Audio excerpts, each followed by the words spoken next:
Applications to kata Mizu No Bokken, starting with the first move. Opponent comes in, I draw my sword, bringing me into prime or first position, also called a hanging guard, because this angle is similar to the angle the sword would be if it were hanging from your belt. So we call it a hanging guard. It's called prime because it's the first position you have after drawing your sword from the scabbard. So we draw through prime into hanging guard, and then we're going to counter with a downward cut. So the opponent comes in, I move slightly off line, deflecting their strike, cutting all the way along the side of the neck, down the arm, into that hand, slicing all the way through.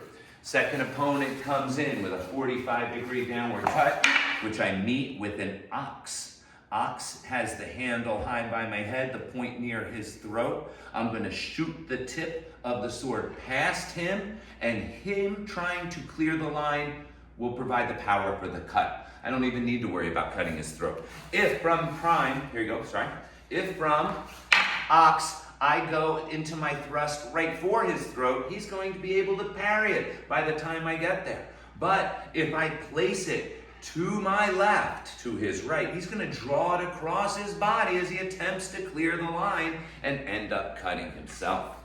I go into the third move. So that was the, first, second. Now we're into the third move of the kata. And as the opponent comes in, I'm going to meet it with a half sword. And from the half sword, I'm going to pivot over. There's my first cut, right about eye level. And then I can insert the blade into his throat and stab. So let's go through all of those from the beginning.